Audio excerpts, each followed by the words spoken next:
Հարգելի հայրենակիցներ, շարունակվում է գլխավոր դատախազի 2024 թվականի դատախազության 2024 թվականի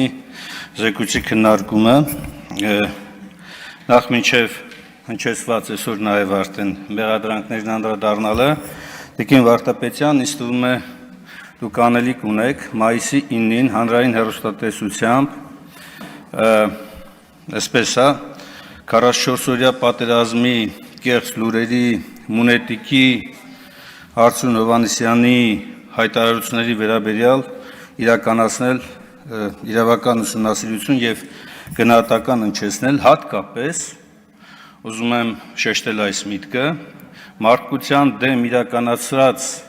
հանցագործություն կատարած նացիստական Գերմանիայի եւ Հիտլերի կառավարման ռեժիմը արդարացնելու կամ վտանգավորությունը մեղմացնելուն ուղղված գործողություններով եւ այն էլ ոչ ավել ոչ պակաս խեղաթյուրելով ողջ պատմությունը հլմիատել հայերիս էմոցիոնալ ֆոնը բարձրացնելու համար հայտարարում է թե հիտլերյան Գերմանիան անկախ Հայաստան էր ուզում պատմական ընդ որում մեր պատմական Հայաստանն էր ուզում կերտել իսկ հիմա անդրադառնամ հնչեցված մեղադրանքներին ակնհայտ է որ ինչպես դուք եք սիրում ասել, դիվահարվում եք, երբ որ կոռուպցիայի մասին է խոսք գնում։ Անհասկանալի է իսկապես, երբ որ պարզ հարց, երբ որ հնչում է ինչ եք անում հրապարակվող տեղեկատվության վերաբերյալ, նման բուռն արձագանք է ստալիչում լինում ավելին եւ երբ որ Նիկոլ Փաշինյանը այս ամբիոնից հրապարակային հայտարարում է եւ նաեւ կրկնում են մի շարք պատգամավորներ, որ գյուղը գնում է, պահանջում են նախագաներին նստեցնել։ Անկեղծ ասած, այստեղ նստած եւ ոչ մենակ այստեղ նստած, նաեւ ստեից դուրս այդ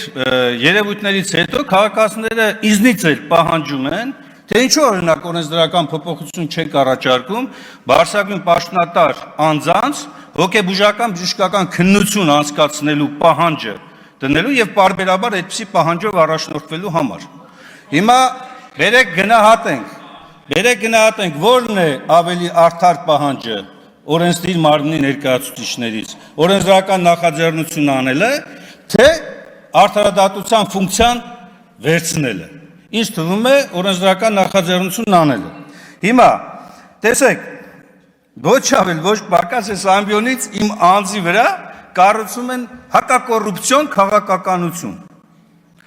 Ես ուղղակի ապշած եմ, թե ելույթ ունեցողներին, երբ որ վկայակոչում էին իմ 2016 թվականի մեքենան, եւ թե նաեւ այն, որ թիրախավորելով ուրեմն ընդդիմադիր խմբակցությանը փորձում են ապօրինի գույքը սենց ամբողջությամբ վերագրել ընդդիմադիր խմբակցություններին կամ ընդդիմադիր դիրքերից հանդես եկողներին։ Սա այն դեպքում, երբ որ խեղաթյուրելով ճշմարտությունը, փորձ է արվում ներկայացնել, թե իբր իրենք հայցվոր կողմ են, այստեղ պատասխանող կողմն է նստած, մի հատ էլ գլխավոր դատախազին մեջ բերում են կատարում։ Ուրեմն դուք վստահ եղեք, դուք պատասխանող կողմ լինելու եք, միանշանակ։ Մենք ոչ թե վիճարկում ենք եւ հայտարարում ենք, որ ոչ մի գույք չպիտի բռնագանձվի, 10 անգամ արդեն այս ամբիոնից ասել եմ ձեզ, ապօրինի գույքը ենթակա է բռնագանձման։ Ապօրինի գույքը ենթակա է բռնագանձման իրավունքի գերակայության սկզբունքին համապատասխան եւ հենց այդ սկզբունքներին համապատասխան Սահմանադրական դատարանը տվել է երկու կարևորագույն ճշգրտում, որի դեպ ձեզ էլ պետք է գա հետագայում։ Այդ պաշտոնավարման ընթացքում ապօրինի գույքի ծագումը ֆիքսելու եւ երկրորդ հանցավոր մի շարք հանցագործությունների մասով գույքի ծագումը կապելու տեսակետից։ Հիմա երբ որ խոսվում է այստեղից կոռուպցիոն երևույթների մասին եւ ասվում է անցյալով, ես Տիկին Վարդապետյան կարծում եմ այս միտքը պետք է ընդունել եւ այո միանում եմ այդ պահանջներին, որ այո ապօրինի գույքի բռնագանձումը պետք է իրականացվի, բայց անցյալ կատարյալով նաեւ։ Եվ երբ որ այստեղ վկայակոչվում է ինչ-որ դղյակներ մանումենտում, ես ուզում եմ հարց տալ, իմ այդ դղյակն ումն է, Կարող եք ասել։ Այն դղյակը, որի մասին ազգային ժողովի նմանակման շենքերի մասին եւ այլն եք ասում, ումն է դա։ Պետությանն է։ Պետությանն է դա։ Ինչ եք խաբել ժողովրդին։ Բայց եթե ինքը ապօրինի են, չի պետությանը չի։ Կամ եթե այն գույքերը, որոնք որ հայտարարել եք, որ ապօրինի են ժողովուրդ եւ վերադարձնում են ձեզ, վերադարձնում են ժողովրդին, ժողովուրդը դրանից քոր կոպեկ ստացել է։ Ուր են այդ գույքերը։ Եվ իդեպ, պարոն Ալեքսանյան, բացարձակ ես չեմ խոսում հիպոթեկով տուն ձեռք բերելու մասին, հանկարծ որևէ մեկի մտքով չանցնի, որ ես մարդու բնական իրավունքը բնակարան ունենալու եւ հիպոթեկով ձեռք բերելու համարում եմ կոռուպցիոն դրսևորում, եթե այն չի ուղեկցվում ապօրինի եկամուտների օրինականացման գործընթացով, բայց ես խոսում եմ այլ բանի մասին։ Ես խոսում եմ նրա մասին, որ այս դիմացս եւ ձախ կողմից նստած մարդկանց մեջ հսկայական թվով անձինք, որով մինչեւ 18 թվականը հանրային տրանսպորտով էին երթևեկում եւ վիճարկում էին օրինակ 50 դրամ թանկացումը, որտեղ իրենց գրպանին էր կպնում, ոչ թե հանրության համար։ Իրենց գրպանին էր կպնում, այսօր ոչ միայն այդ ամենը անտեսել են, այլ նաեւ բազմապատիկ անգամ իրենց եկամուտները շատացնելով,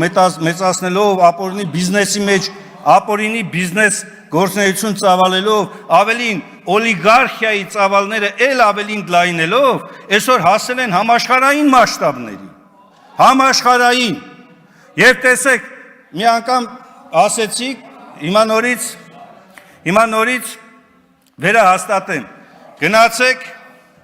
Արշակունյաց պողոտա, գնացեք Տիգրան Մեծ պողոտա, դուք կտեսնեք այնտեղ թե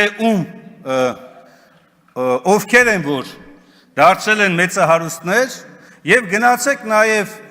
իհարկե դա երևի իշխանապողությունից հետո པարզ կլինի շատ ավելի մեծ ծավալներով թե ապօրինի բիզնեսի մեջ այսօրվա իշխանություններից եւ նրանց հետ աֆիլացված անձանցից քանիսը կա դա անպայման կբացահայտվի իհարկե կբացահայտվի ես դրա համար եմ ասում անցյալ կատարյալով եւ նաեւ ապագային միտված հաստատումներով էս ամենը շարունակենք եւ տանենք առաջ, որովհետեւ կոռուպցիան, որը իշխանության բնական եւ տրամաբանական ծնունդն է, չի կարող կպնել ուղղակի ընդդիմությանը։ Ընդդիմության եւ կոռուպցիայի միջև կապը այն էլ առաջիկա զարգացումների շրջանակներում ուղղակի աբսուրդ է։ Իշխանությունը լծակ ունի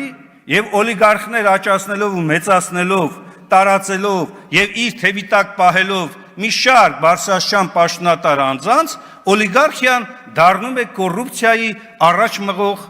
գործողություն իրականացնող սուբյեկտը։ Եվ երբ որ իշխանապողությունը եղավ, այն ժամանակ պարզվի, թե այստեղ sense նստած հպարտ հայացքներով նայող մարդկանցից քանիսն է որ մաքուր էին։ Քանիսն է որ այս ամբիոնից կեղծում էին իրականությունը։ Եվ այս ամենը գալիս է հաստատելու մեկ բան։ Սիրելի հայրենակիցներ, մենք գործ ունենք մի իշխանության հետ, որը իսկապես տապալել է ամեն ինչ։ Ազգային հարցում ոչնչացրել է մեր ազգային իղձերը։ Այո, հանձնել է Արցախը, ուրացել է Արցախը։ Հայ ժողովրդին բերել է հսկայական կորուստներ։ Ավելին թիրախավորում է Արցախն ու արցախցիներին եւ չի խոսում անգամ Արցախի ժողովրդի վերադարձի իրավունքի մասին։ Եվ դրան զուգահեռ հիմա այս իշխանությունը, որը իր, այսպես ասած, կարևոր քայլերից էր համարում ժողովրդավարությունը եւ կոռուպցիայի դեմ պայքարը, ամբողջությամբ թաթախվելով հակաժողովրդավարական գործընթացների մեջ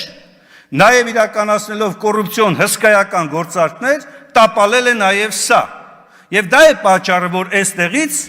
դիվահարված վարքագիծ է դրսևորում, երբ որ պարզ հարց է տրվում, ինչ է կատարվում այս կոռուպցիոն երևույթների բացահայտման ուղղությամբ։